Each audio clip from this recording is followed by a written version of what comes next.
I'm Cassandra Montgomery, 28 years old, and I never thought my biggest heartbreak would come from my own parents. As an architect at a small but innovative firm, I was on cloud nine planning my wedding to James, the kindergarten teacher who stole my heart. Then came that devastating phone call. "We don't see why we should attend such a trivial event for someone at the bottom," my mother said coldly. Those words shattered something inside me that I wasn't sure could ever be repaired. If you're watching this right now, I'd love to know where you're viewing from. Drop your location in the comments, hit that like button, and subscribe to hear how I turned this heartbreak into the fuel for something extraordinary. Growing up in Greenwich, Connecticut as a Montgomery meant something. At least, that's what my parents Eleanor and Richard drilled into me from the moment I could understand words. Our colonial-style mansion with its perfectly manicured lawns and tasteful decor was less of a home and more of a statement, a physical manifestation of the Montgomery legacy. Eleanor Montgomery, formerly Eleanor Winthrop, had been Miss Connecticut 1989 before marrying into old money. She traded her pageant crowns for charity galas, becoming the chairwoman of at least 5 prestigious organizations by the time I was in middle school. Every conversation at our dinner table somehow circled back to who she'd seen at which function, and more importantly, who had seen her. My father, Richard Montgomery III, carried the weight of 3 generations of investment banking excellence on his shoulders. Third-generation Wharton graduate, member of clubs whose names were only whispered in certain circles, and a man who measured worth exclusively in dollars and prestigious connections. His idea of quality time was quizzing me on stock market trends when I was 11. Then there was my older sister, Stephanie. The golden child who followed the correct path that had been mapped out for both of us since birth. She attended Phillips Exeter Academy, graduated summa cum laude from Harvard, and married Charles Winchester IV, the son of a 3-term congressman. My parents beamed with pride at her wedding, which made the society pages and featured a guest list that read like a who's who of the Eastern Seaboard elite. I was the disappointment from the beginning. While Stephanie excelled at lacrosse and debate, I spent hours sketching buildings and creating miniature models from whatever materials I could find. My mother would find my drawings and sigh, "Darling, it's cute that you doodle, but let's focus on activities that will actually get you somewhere." When I was 12, I won first place in a piano recital after practicing for months. Rather than congratulation, my father's first comment was, "Your posture could use work." The Crawford's daughter looked much more poised, even if she did place second. During my junior year of high school, I had 3 pieces selected for a prestigious youth art exhibition. The opening night coincided with the annual spring charity gala hosted by the Greenwich Arts Foundation, ironically, one of my mother's pet projects. They chose the gala. "It's not as if this little school display is going anywhere," my mother explained, patting my cheek. "The connections we'll make tonight might actually secure your future." The pattern continued through college. When I chose to study architecture at Cornell instead of law at Yale, my father didn't speak to me for 2 weeks. When he finally did, it was to inform me that I was throwing away generations of potential. At my graduation, as I stood proudly with my newly earned degree, my mother whispered, "It's not too late to apply to law school, dear." I moved to Boston after graduation, determined to forge my own path. I landed a job at Hamilton and Associates, a small but innovative architectural firm known for sustainable design. My starting salary prompted my father to ask if I was sure I could survive on such a pittance. I was happy though, working with talented people who valued creativity and environmental responsibility over family names and bank accounts. I met James Turner at a community center project our firm had taken on pro bono. He was there with his kindergarten class, helping them plant a garden in what would become the center's courtyard. While I was there taking measurements, one of his students knocked over my blueprint case, sending my carefully organized plans everywhere. While most people would have hurried the children away, James turned it into a teaching moment. "Looks like we have a chance to practice our helping skills, friends. Can we show Miss Montgomery how we clean up when accidents happen?" Within minutes, I had 20 eager 5-year-olds carefully gathering my papers, with James gently guiding them. He apologized afterward, his warm brown eyes crinkling at the corners when he smiled. They're enthusiastic helpers, even if their organizational skills are still developing. We ended up talking for an hour after his class left. James had a passion for education that matched my enthusiasm for architecture. He believed in creating nurturing environments for children, especially those from disadvantaged backgrounds. His kindness and genuine interest in my work were refreshing after years of having my passion dismissed by my family. Our relationship developed naturally from there. Coffee dates turned into dinner dates, which evolved into weekend trips to nearby coastal towns. With James, I never felt judged or measured against some impossible standard. He celebrated my professional victories, no matter how small, and offered genuine support during setbacks. When I finally worked up the courage to introduce him to my parents, their reaction was predictably cold. We met at an upscale restaurant in Boston, my mother spending the first 15 minutes commenting on the quaint decor and how it couldn't compare to their favorite spot in Manhattan. My father spent most of the evening interrogating James about his family background and career aspirations. When James proudly explained his work developing specialized curricula for diverse learning needs, my father responded with, "So no plans to move into administration? There's certainly no money in classroom teaching." Later that night, my mother called to inform me that while James seemed nice enough, I should remember that Montgomery women had certain standards to uphold. The fact that he came from a middle-class family in Ohio and chose a noble but modest profession apparently disqualified him from being worthy of their approval. What they couldn't understand was that James represented everything I had come to value: authenticity, compassion, and finding purpose beyond wealth and status. He helped me see that the constant disapproval I'd grown up with wasn't a reflection of my worth but of my parents' limited definition of success. When James proposed on a crisp autumn morning beside the Charles River, there wasn't a doubt in my mind. The ring was his grandmother's, a modest diamond set in a vintage gold band that carried generations of genuine love, unlike the flashy status symbols my mother's friends flaunted at charity functions. James and I envisioned a wedding that reflected our values: intimate, meaningful, and without pretension. We found a beautiful lakeside venue in the Berkshires that could accommodate our 100 guests. The rustic boathouse with its weathered wood and panoramic views felt more us than any ballroom ever could. Despite years of disappointment, some part of me still hoped my parents might support this important moment in my life. When I called to share our engagement news, my mother's first question wasn't about how James proposed or if I was happy, but whether we had considered the Winchester estate for the ceremony, since Stephanie's wedding there was featured in Boston Magazine. I explained our vision for a smaller, more personal celebration, to which she responded with a pointed sigh. "Well, I suppose that's one way to handle it if you're working with limitations." Still, I extended an olive branch by inviting them to dinner to discuss wedding plans. They arrived at our apartment looking as though they'd been asked to dine in a service station. My mother barely concealed her disdain as she surveyed our comfortable but modest home. "You've made it cozy," she managed, using the same tone she employed when commenting on particularly disappointing charity auction items.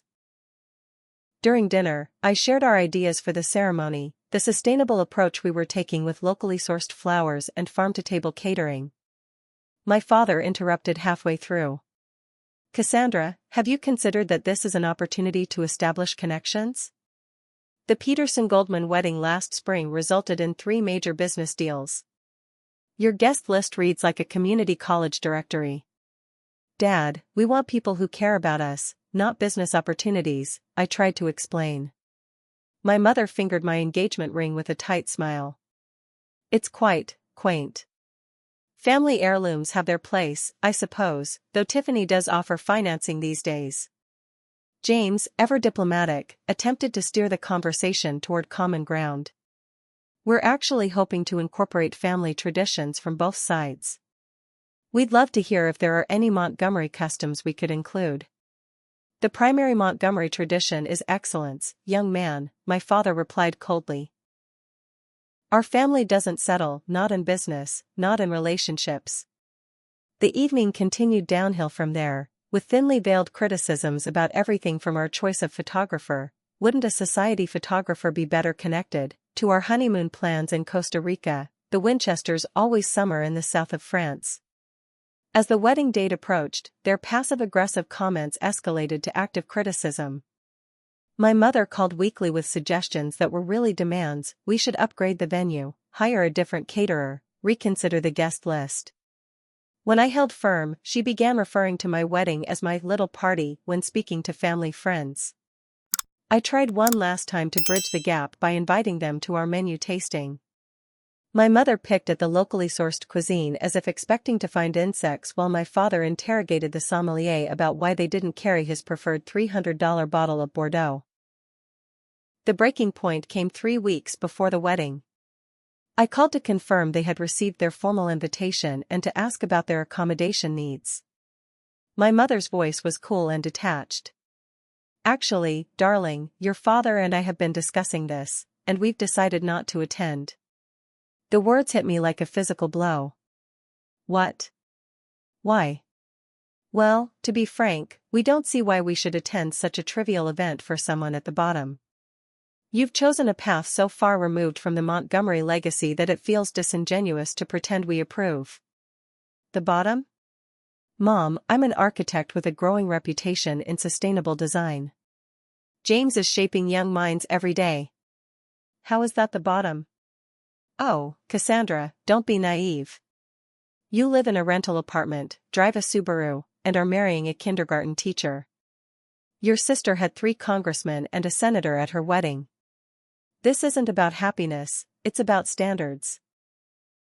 I was speechless, tears burning behind my eyes. My father took the phone. "When you've come to your senses and decided to properly apply your potential, we'll be here.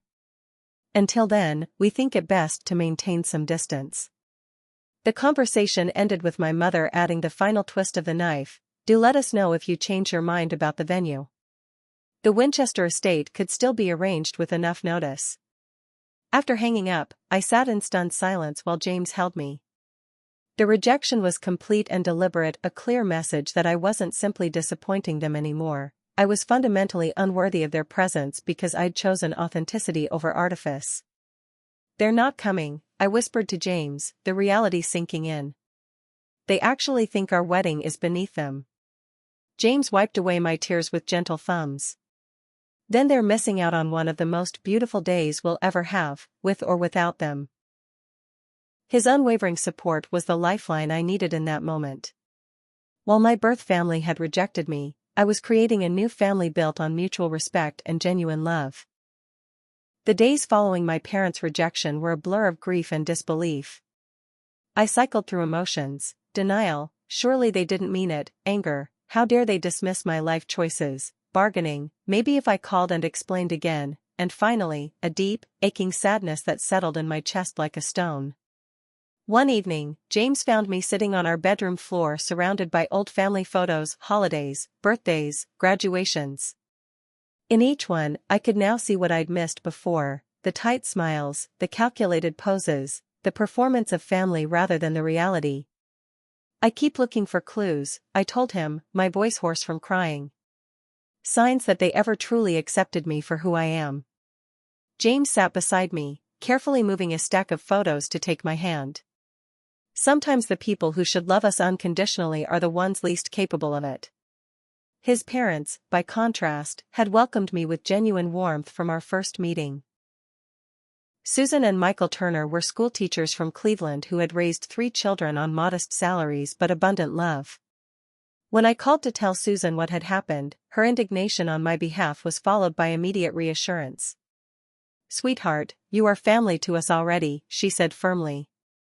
"And on your wedding day, you'll have people there who celebrate you exactly as you are." As the wedding approached, James and I had a long conversation about family values and what truly mattered to us. Sitting on our small balcony watching the sunset, we recommitted to creating the kind of family neither of us had fully experienced, one where success was measured in kindness, authenticity, and mutual support rather than acquisitions and appearances. "We're breaking the cycle," James said, squeezing my hand. "That's not easy, but it's worth doing." I decided that while my parents' absence would hurt, I wouldn't let it overshadow the commitment James and I were making to each other. We reallocated the funds we'd set aside for my parents' accommodations to bring James' elderly grandmother from Ohio, ensuring she could comfortably attend. The morning of our wedding dawned clear and perfect, with sunlight dancing across the lake behind our venue.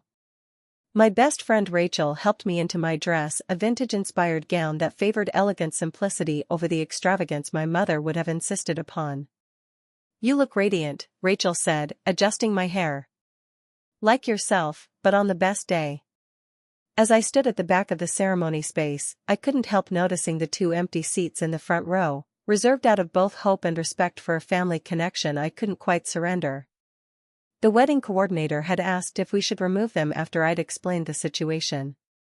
I'd decided to leave them not as a monument to absence, but as an acceptance of reality.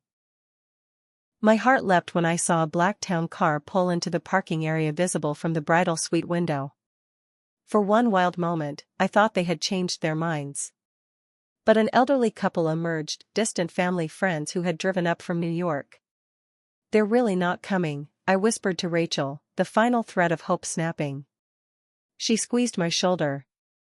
"Then that's their immeasurable loss."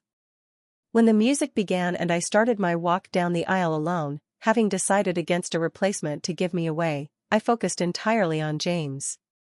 His eyes filled with tears as he watched me approach, and in that moment, the empty seats ceased to matter. I was walking toward my future, not away from my past. Our vows were personal and heartfelt. James spoke about choosing family and building foundations stronger than inheritance or tradition. I promised to value authentic connection over superficial acceptance. There wasn't a dry eye among our guests. The reception was filled with joyful moments, dancing with James' father while he told embarrassing stories about James' childhood, Rachel's hilarious toast that highlighted our journey from professional acquaintances to soulmates, James' nephew performing a surprisingly good magic show as unexpected entertainment. It was during the cake cutting that the emotional weight briefly overcame me. As everyone gathered around, someone called out, "Where are the parents of the bride?" The innocent question from a distant friend who didn't know the situation created an awkward pause. James smoothly redirected, "We're surrounded by family today, some related by blood, others by choice. Now, who wants cake?" Later, I slipped away to the dock behind the venue, needing a moment alone. Rachel found me there, staring across the water. "Hey, wedding girl. You okay?" I wiped away a stray tear. "I'm happier than I've ever been. But there's still this hollow space where their support should be." Rachel sat beside me, her bridesmaid dress hiked up unceremoniously. "You know what my therapist says about family wounds? They're like phantom limbs. You can learn to live without the limb, build an amazing life despite its absence, but sometimes you still feel it aching." "That's exactly it," I said. "I'm so full of joy today, but there's this phantom pain." "The difference is," Rachel continued, "you're not letting that phantom pain dictate your life choices anymore. That's real growth." We rejoined the reception, where James swept me into a dance. As we moved across the floor, surrounded by people who genuinely celebrated our union, I realized that while the absence of my parents was painful, it had also freed me from seeking their impossible approval. For perhaps the first time, I was fully present in my own life rather than performing it for an audience that would never applaud. We returned from our honeymoon in Costa Rica tanned, rested, and ready to begin our married life properly. Among the pile of mail waiting at our apartment was a postcard from Stephanie. Unlike my parents, she had sent a generous gift and a heartfelt note expressing her regret at missing our wedding due to a previously scheduled business trip to Tokyo. Her postcard was brief but telling, "Call me when you can. There's something you should know." When we connected that evening, Stephanie's usually composed voice sounded strained. "Cassie, I hate to be the one to tell you this, but Mom and Dad have been lying about why they missed your wedding." "What do you mean?" "They've been telling everyone there was a family emergency, that Uncle William had a health scare and they had to fly to Arizona." I gripped the phone tighter. "Uncle William?" "They haven't spoken to him in years after that business disagreement with Dad."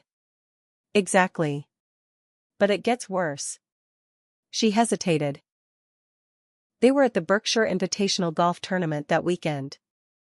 The Prescotts posted photos on Facebook. Mom and Dad are clearly visible at the gala dinner, which was the same night as your ceremony. The betrayal cut deep.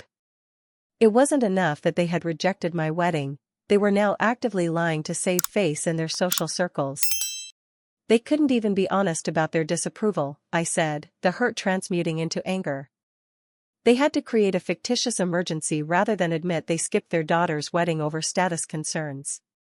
I'm so sorry, Cassie. I confronted Mom about it, and she just said something about family dignity and changed the subject. It's unforgivable. After hanging up, I showed James the social media post Stephanie had forwarded. There they were, my parents in evening wear, clinking champagne glasses with the Prescotts while I had been saying my vows less than 30 miles away. What do you want to do? James asked quietly. I considered my options. Public confrontation would only drag me into the very social games I'd rejected. Private confrontation would likely result in more gaslighting and dismissal. Nothing, I finally decided. I'm done seeking their approval or explanation. The best response is to live so well that their absence becomes their loss, not mine. I channeled my energy into my work at Hamilton and Associates. Architecture had always been my passion, and now it became my focus. I volunteered for challenging projects, worked late perfecting designs, and began developing a distinctive approach that blended aesthetic beauty with environmental responsibility. 3 months after our wedding, I entered a local design competition for sustainable urban housing. My concept incorporated community gardens, gray water recycling systems, and flexible living spaces that could adapt to changing family needs, all while maintaining visual appeal and cultural sensitivity to the neighborhood. I worked on my submission every evening for weeks. James would bring dinner to my desk, offering encouragement and occasionally useful insights from a non-architect's perspective. What would make this space work better for my kindergartners on a field trip, he'd ask, helping me consider accessibility from different viewpoints. When my design won first place, it caught the attention of Greenbuild Developers, a mid-sized company making a name for itself in sustainable construction. They contacted Hamilton and Associates specifically requesting me for an upcoming project, an eco-friendly apartment complex that would serve as their flagship development in Boston. The opportunity was career-defining. At 29, I would be leading the design team for a $40 million project that aligned perfectly with my architectural philosophy. My firm created a new position for me, Associate Design Director, to reflect my expanded responsibilities. The next 18 months were intensely challenging and rewarding. I worked closely with environmental engineers, community representatives, and the development team to create a building that would stand as a testament to sustainable urban living. There were setbacks and compromises, but the core vision remained intact. On nights when I worked late, James would bring dinner and sit with me, grading papers while I finalized designs. We were building our careers in parallel. He had taken on leadership of his school's curriculum development committee and was implementing innovative teaching approaches that were showing measurable results. When the foundation was poured for the Greenbuild complex, James and I celebrated with a picnic at the construction site. To foundations, he toasted, the double meaning making me smile. The ones we build with steel and concrete, and the ones we build with love and respect. As construction progressed, architectural blogs began featuring updates on the project. My innovative approach to balancing sustainability with beauty was drawing attention in professional circles. Urban Living magazine requested an interview for their Emerging Talents section, featuring my philosophy on creating spaces that served both environmental and human needs. The article included a professional photo of me standing confidently in front of the partially completed building. The morning after publication, Stephanie called. Cassie, have you checked your email? Mom forwarded the Urban Living article to her entire contact list with a note saying our daughter's latest achievement. I nearly dropped my coffee.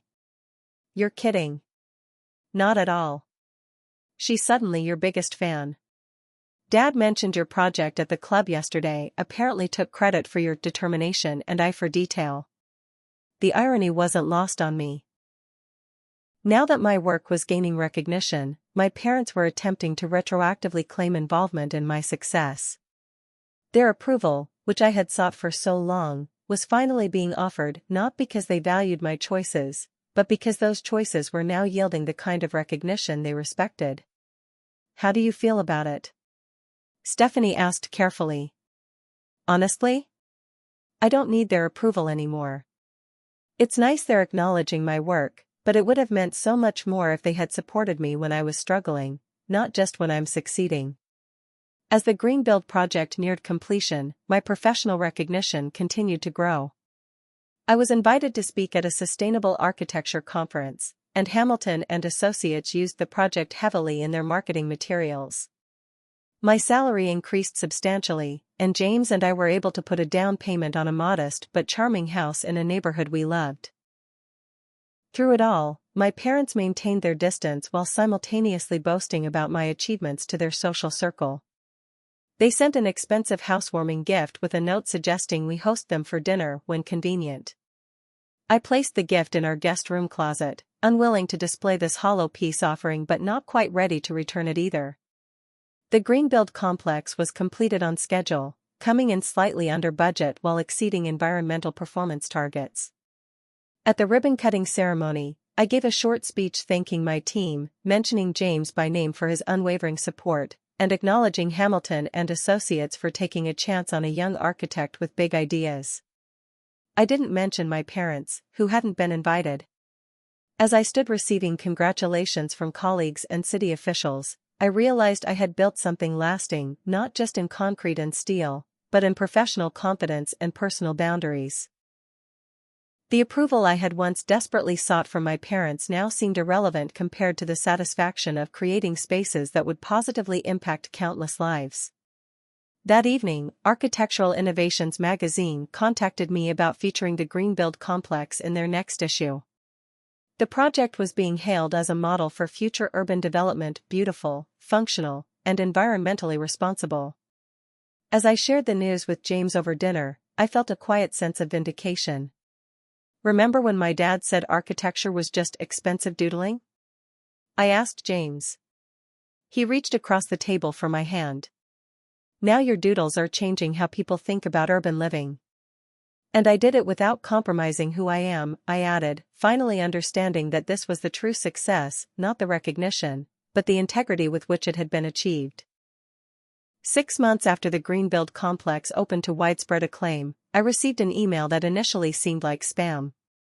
The American Institute for Sustainable Design was notifying me that I had been nominated for their annual Innovation Award, recognizing breakthrough approaches in environmentally conscious architecture. I stared at my computer screen in disbelief, reading the email 3 times to ensure I wasn't misunderstanding. This wasn't just any industry recognition, it was one of the most prestigious awards for architects specializing in sustainable design. Previous winners included people I had studied and admired throughout my education and career. When I forwarded the email to my boss at Hamilton and Associates, his response was immediate, not surprised. "Well deserved. The firm will cover all expenses for you and James to attend the ceremony in Chicago next month." That night, James and I celebrated with takeout and champagne in our backyard. As we toasted under string lights, I felt a complex mixture of pride, excitement, and a lingering sadness that the people who should have been most proud of me still measured success by such different metrics than I did. "Do you think I should tell my parents about the nomination?" I asked James, voicing the question that had been nagging at me all day. He considered carefully before answering. "That depends on what you're hoping to get from telling them. If you're looking for validation, I'm not sure they're capable of giving it in the way you deserve." He was right, of course. Part of my growth had been learning to celebrate achievements without seeking my parents' approval. Still, this nomination felt significant enough that excluding them seemed like an active choice rather than passive distance. The next day, I sent a brief email to both of them. "I wanted to let you know I've been nominated for the AISD Innovation Award.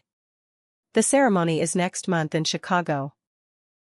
My mother's response came within an hour. "Darling, this is wonderful news. Your father and I were just discussing your project with the Andersons last weekend. We'll clear our schedules immediately. Send us the details and we'll make arrangements to be there. So proud of our girl." The enthusiasm felt jarringly out of place after years of dismissal, and particularly after their wedding absence. I responded with the date and venue information, not quite sure what I was setting in motion but feeling it was too late to backtrack. The weeks leading up to the ceremony were filled with preparation. Hamilton and Associates arranged media training for me, as nominees were expected to give interviews regardless of whether they won. James and I shopped for appropriate attire, settling on a sleek emerald green gown for me that felt both professional and confident. The night before our flight to Chicago, my phone rang with my father's number.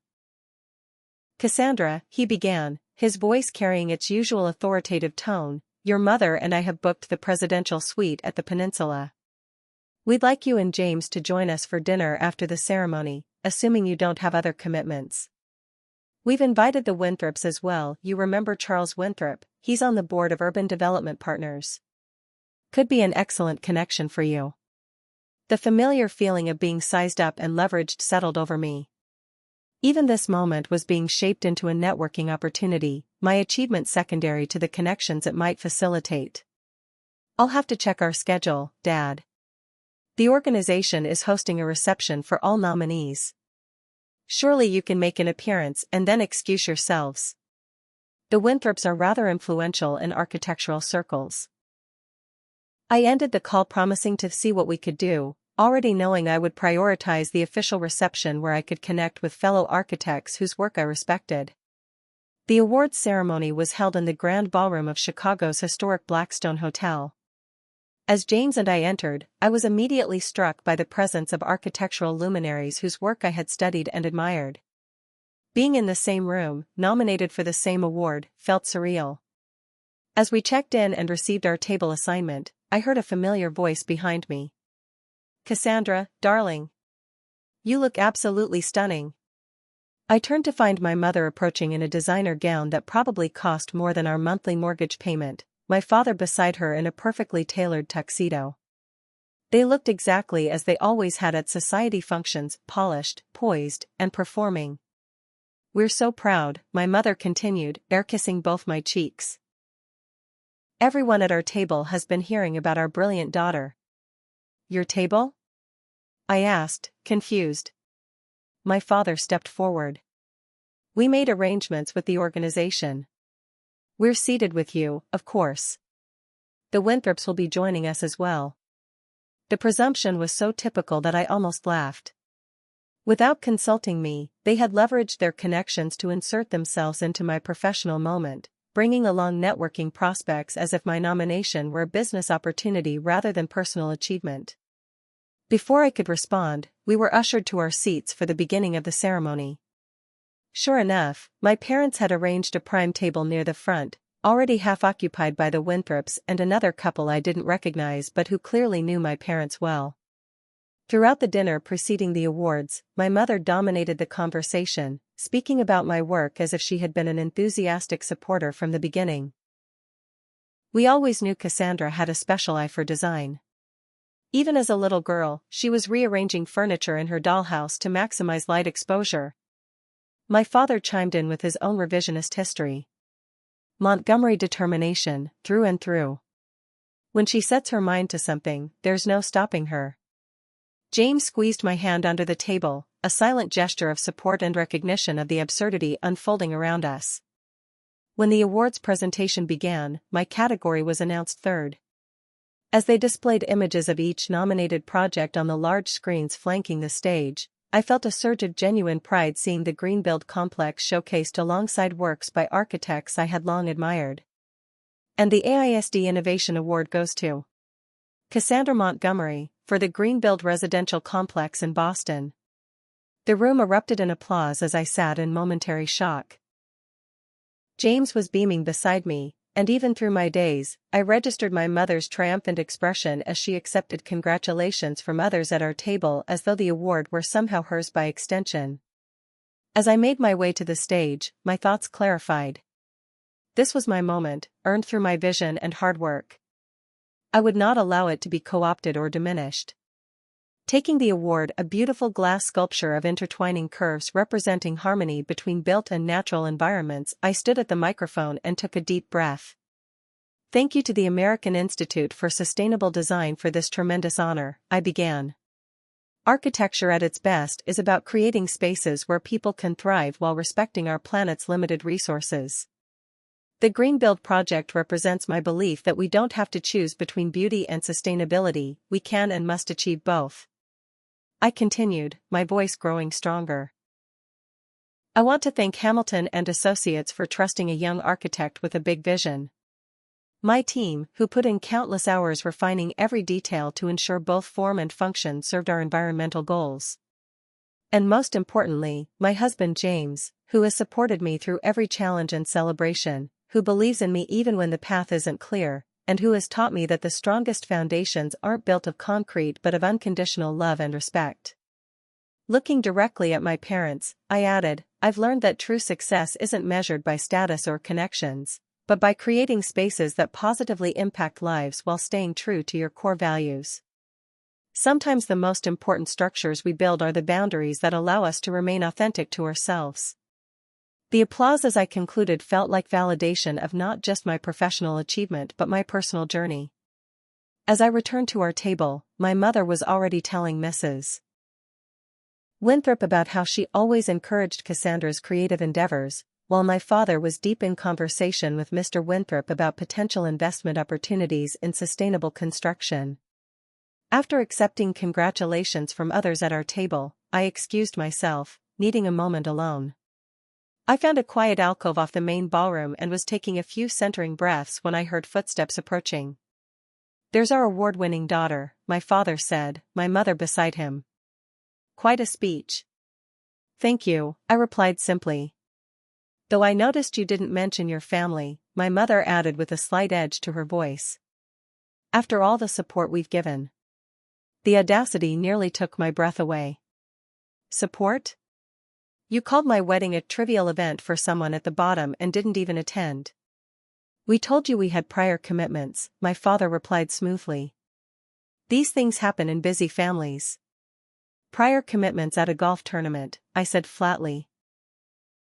I saw the photos. A brief flash of discomfort crossed my mother's features before she recovered. Water under the bridge, surely. We're here now, supporting your career. The Winthrops are quite impressed and have suggested lunch next week when they're in Boston. That's not support, Mom. That's networking. There's a difference. Don't be naive, Cassandra, my father interjected. Connections are currency in any industry. We're opening doors for you. I've been opening my own doors for years, I replied, surprising myself with how steady my voice remained. While you were dismissing my career choice, my little apartment, and my choice of husband, I was building a reputation based on my work, not my last name. We've always supported you, my mother insisted, her tone taking on the familiar note of gaslighting I'd grown up with.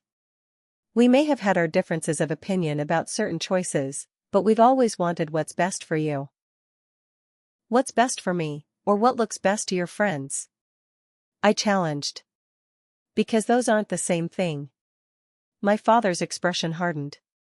You've achieved some recognition, Cassandra, and we're proud of that. But this attitude is unnecessary and, frankly, ungrateful. Ungrateful?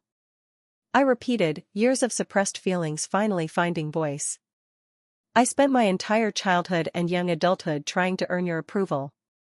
Nothing was ever enough, not my grades, not my achievements, certainly not my career choice or my husband. You've only shown interest in my life when it began generating the kind of attention you value. That's simply not true, my mother protested, though her eyes darted around to ensure no one was witnessing our confrontation. We've always been there for you. Except at my wedding, I said quietly. Except when I really needed parents, not networkers. A moment of uncomfortable silence stretched between us before my father spoke again. Perhaps we should continue this discussion another time. The Winthrops are waiting.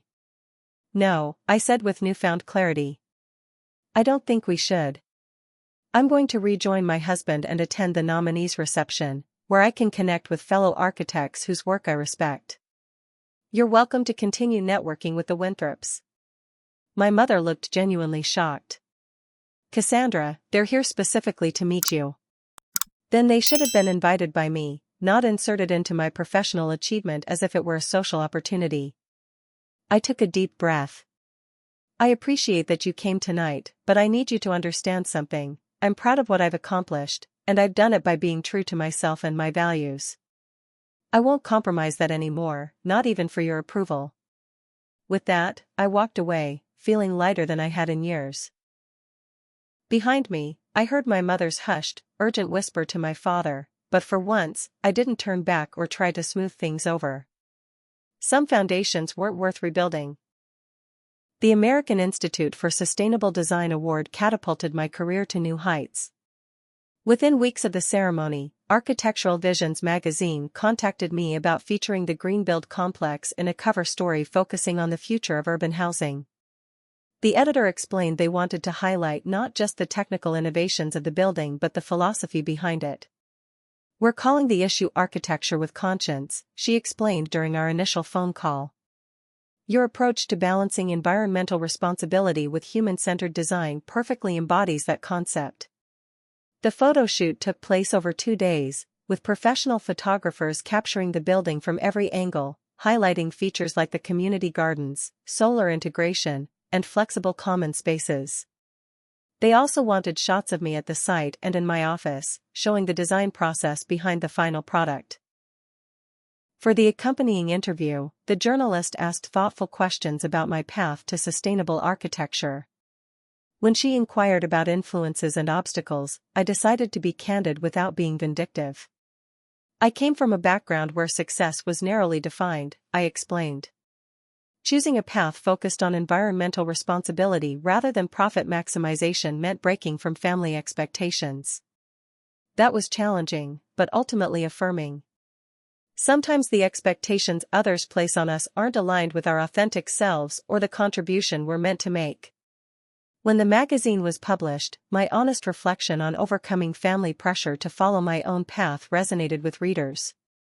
The article didn't name my parents or detail specific rejections like their wedding absence, but it clearly communicated the struggle of pursuing personal values over family approval. The response was overwhelming. I received emails from young architects facing similar pressures, thanking me for articulating their experiences. Several established firms contacted Hamilton and Associates about collaboration opportunities. Most surprisingly, Stephanie called to tell me the article was circulating widely in my parents' social circles. Mom's friends are all discussing it, she reported. The Andersons brought it up at their charity gala last weekend. Mom's been doing damage control, claiming she always supported your creative spirit but that the journalist misrepresented your relationship. I hadn't intended the article as revenge, but there was a certain poetic justice in my parents' social circle seeing through their revisionist portrayal of our relationship. The truth, simply stated without embellishment, had more impact than any deliberate exposure could have achieved. A week after the magazine hit newsstands, I received a call from Eleanor Davidson, the CEO of EcoSpace Developments. I had admired her company's innovative approach to community-centered buildings since graduate school. Ms. Montgomery, I was impressed by both your design work and your personal journey as described in Architectural Visions, she began. We're planning a significant project that I believe would benefit from your perspective. Would you be interested in discussing a potential collaboration? The project she described was beyond anything I had imagined at this stage in my career, a revolutionary community center in my hometown of Greenwich, Connecticut. The development would incorporate sustainable technology, community-focused spaces, and serve as an educational showcase for environmental design. The location is particularly significant, Eleanor explained. The Greenwich Town Council has been resistant to progressive architecture, but recent changes in leadership have created an opening. This center could transform how the community thinks about sustainable design. The opportunity was professionally exciting and personally meaningful. Creating an innovative, environmentally responsible building in the very community where my parents had insisted such values were secondary to tradition and status felt like the perfect next chapter in my journey. After discussing the opportunity with both James and my firm, who agreed to a special collaborative arrangement with EcoSpace, I accepted the project. The news made the local Greenwich paper, complete with quotes from town council members about welcoming home one of Greenwich's own success stories. Stephanie texted me the article link with a single comment. Mom nearly choked on her morning tea when she saw this. The design process for the Greenwich Community Environmental Center became my primary focus over the next year. I traveled between Boston and Greenwich regularly, working closely with local stakeholders to ensure the building would truly serve community needs while showcasing sustainable architecture. During one community input session, I noticed my mother's friend Margaret Whitley in attendance. She approached me afterward, her expression a mixture of admiration and discomfort. "Your parents didn't mention you were leading this project," she said, her tone suggesting this was a significant omission. "Richard just said you were doing well in your field." "This seems rather more than doing well." "Success is defined differently by different people," I replied neutrally. She studied me for a moment. "Your mother tells everyone who'll listen about her award-winning architect daughter these days. Interesting that she doesn't mention you're transforming her own backyard." As the project progressed and architectural renderings were released to the public, local interest intensified. The Greenwich Chronicle ran a feature on me as a hometown success story, highlighting my journey from Greenwich Academy student to nationally recognized architect. The reporter had done thorough research, noting that I had attended Cornell rather than the family traditional Yale, and had forged an independent path in sustainable design rather than following the Montgomery legacy in finance. The morning after the article was published, I received an email from my father. The terse message simply read, "Your mother and I have donated $50,000 to the community center project. Please ensure appropriate recognition is included in the donor materials." It was a transparent attempt to retroactively associate themselves with my success, to purchase the appearance of support they had never genuinely offered. After consulting with the project development team, I responded that while we appreciated all donations, their contribution would be recognized at the appropriate donor level alongside all other supporters of equal amount. When construction began in Greenwich, the groundbreaking ceremony attracted considerable local attention. Town officials praised the forward-thinking design and environmental benefits. I gave a short speech about creating spaces that brought communities together while respecting our planetary responsibilities. "This center represents the future of Greenwich," I concluded, "where tradition and innovation complement rather than oppose each other." As I stepped away from the podium, I noticed my parents standing at the edge of the crowd. They hadn't RSVP'd to the invitation I'd sent out of professional courtesy, and seeing them there created a momentary jolt of surprise. They approached as I was speaking with the mayor. "Cassandra, darling, what a wonderful achievement," my mother gushed, embracing me as if we'd been in close contact all along. "We're absolutely bursting with pride." The mayor smiled. "You must be very proud indeed. Your daughter is revolutionizing how we think about community spaces." "Montgomery innovation," my father responded smoothly, placing a hand on my shoulder. "It runs in the family." I gently stepped away from his touch. "Thank you both for coming. If you'll excuse me, I need to speak with the project engineers." Throughout the construction process, my parents made several more attempts to associate themselves with the project. They attended community update meetings, introduced themselves to key stakeholders as Cassandra's parents, and even hosted a dinner for potential donors that I declined to attend. When a local magazine requested an interview about the project's progress, they asked about my family's influence on my career. I answered truthfully. "My greatest supporters have been my husband James, who believes in me unconditionally, and my colleagues at Hamilton and Associates who recognized my potential. I've also found incredible mentorship from Eleanor Davidson at EcoSpace, who proves daily that successful business and environmental responsibility can coexist beautifully." The interviewer noted my omission of family support but didn't press further. As construction neared completion, the building began to realize the vision I had carefully crafted. Solar panels that doubled as artistic elements crowned the roof. The central atrium featured a living wall that would purify indoor air while serving as a teaching tool about native plant species. Community rooms were designed with flexible configurations to serve multiple purposes, from classes to meetings to performances. Throughout the space, I had incorporated subtle design elements that symbolized my personal journey. Boundaries that created safe spaces, transitions that represented growth, and foundations that supported without constraining. These symbolic elements weren't obvious to casual observers but informed every aspect of the design. The Greenwich Community Environmental Center opened with a grand ceremony attended by environmental advocates, local officials, and community members.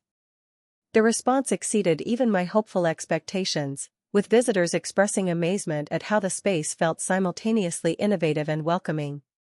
During my speech at the opening, I emphasized the collaborative nature of the project while making my own values clear. This center stands as proof that we don't have to choose between environmental responsibility and beautiful, functional spaces. We can and must embrace both. It also demonstrates that sometimes the most powerful growth happens when we're brave enough to chart our own course rather than following established paths. I saw my parents in the audience, my mother nodding as if I were expressing sentiments she had always supported. After the ceremony, they approached as I was speaking with Eleanor Davidson. "We've always encouraged Cassandra to follow her passions," my mother told Eleanor. "Even when her interests diverged from family tradition, we knew she had to find her own way." Rather than contradicting her outright, I simply turned to Eleanor. "Speaking of finding one's way, I'm particularly proud of how the educational wing incorporates flexible learning environments. Would you like to see how we've implemented those features?" As I guided Eleanor away, I caught my mother's expression, the familiar tightening around her eyes that signaled she recognized the deliberate distancing but couldn't object without causing a scene. The center quickly became a source of community pride, with schools scheduling field trips and environmental groups hosting events in the space. A year after opening, it received the Regional Excellence in Public Architecture Award, adding further recognition to the project. What gave me the deepest satisfaction, however, wasn't the professional accolades but knowing my parents would see the building regularly. It stood as a permanent, undeniable testament to the success of the values they had dismissed, a daily reminder that their narrow definition of achievement had been proven wrong in their own community. I hadn't set out for revenge, but in living authentically and refusing to compromise my values, I had created something more powerful than any deliberate act of retaliation could have achieved. The center represented not just architectural innovation but personal integrity, a physical manifestation of the principle that living well according to your own values is the most powerful response to those who would diminish your choices. 1 year after the Greenwich Community Environmental Center opened its doors, James and I were settling into a new chapter of our lives. I had been promoted to design director at Hamilton and Associates following several high-profile successes, and James had developed an innovative curriculum for environmental education that was being adopted by schools across Massachusetts. Most significantly, we were expecting our first child, a daughter, due in just 3 months. Pregnancy had brought a new perspective on family relationships. As we prepared our home and hearts for our daughter's arrival, I found myself reflecting on the legacy of family dynamics I wanted to pass on and those I was determined to break. "I want her to know unconditional love," I told James one evening as we assembled the crib in our nursery. "To understand that her worth isn't tied to achievements or status." "She will," James assured me, pausing to place his hand on my growing belly. "We'll make sure of it." It was against this backdrop of impending parenthood that I received an unexpected letter from my parents. The heavy cream envelope bore my mother's distinctive handwriting, and inside was a formal note requesting a meeting to discuss family matters of importance. I showed the letter to James, who studied it carefully. "What do you think they want?" "Probably to establish themselves as doting grandparents now that there's a baby on the way," I replied, unable to keep the cynicism from my voice. Another chance to rewrite history. After much consideration, I agreed to meet them at a neutral location, the Greenwich Community Environmental Center. If this conversation was going to happen, it seemed fitting to have it in a space that represented both my professional achievement and personal values. We arranged to meet in one of the center's private meeting rooms on a Sunday afternoon. James offered to accompany me, but I decided this was a conversation I needed to have alone.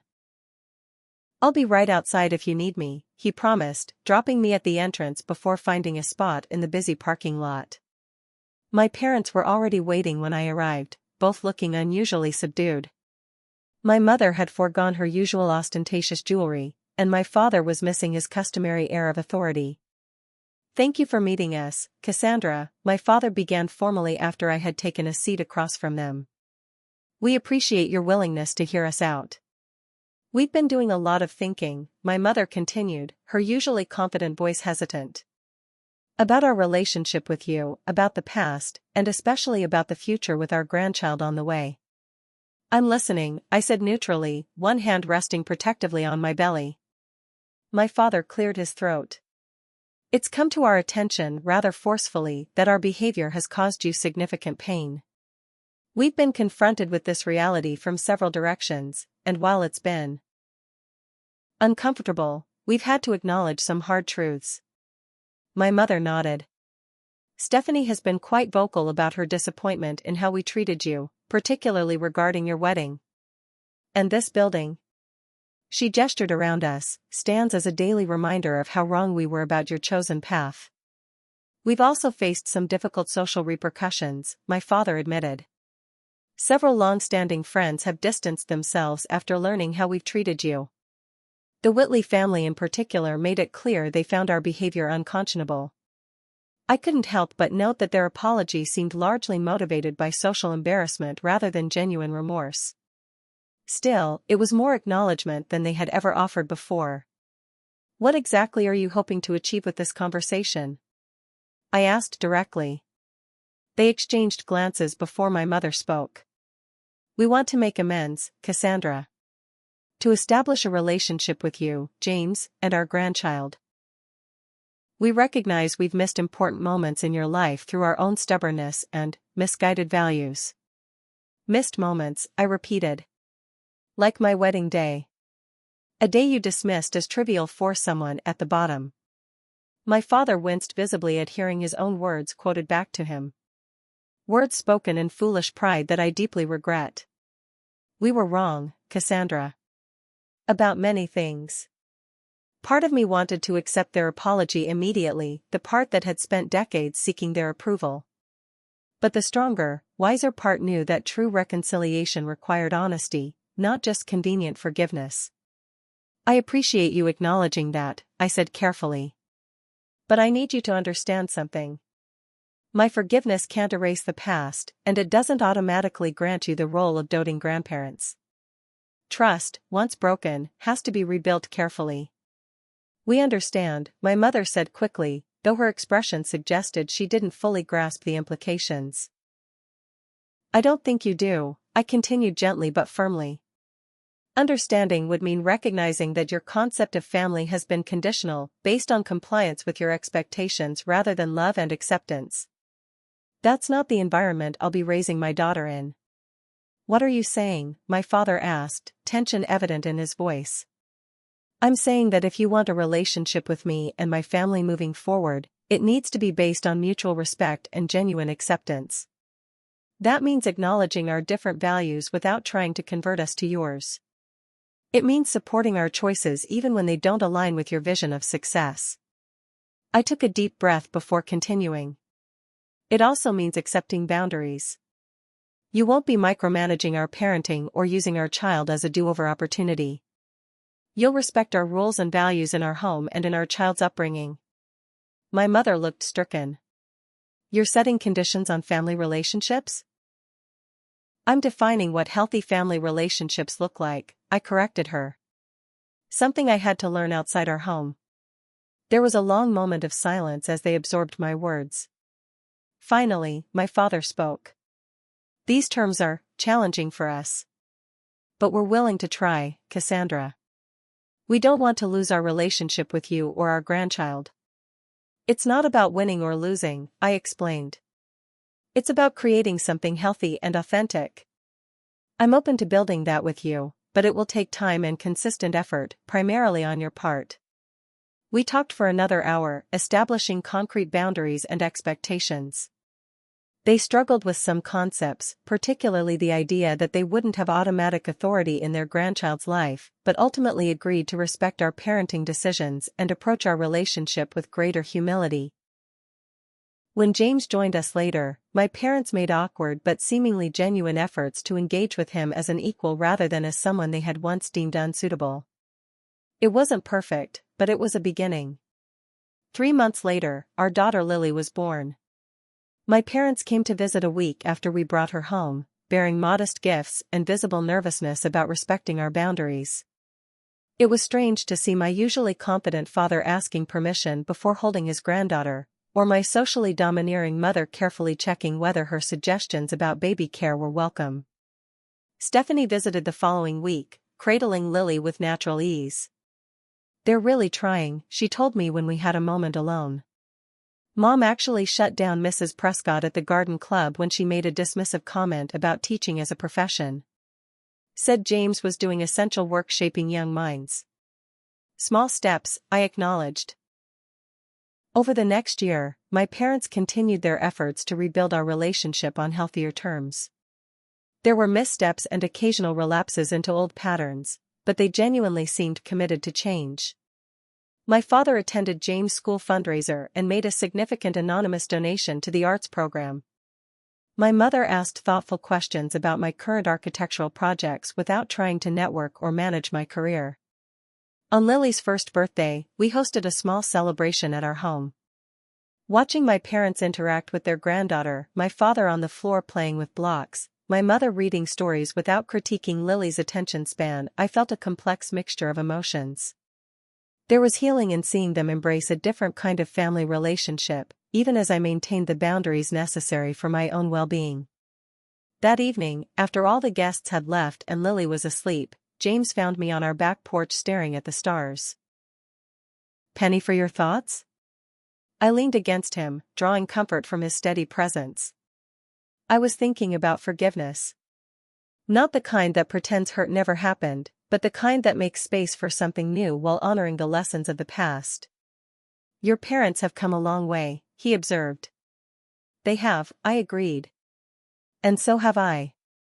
There was a time when I would have either rejected their apology entirely or embraced it too eagerly, without establishing healthy boundaries.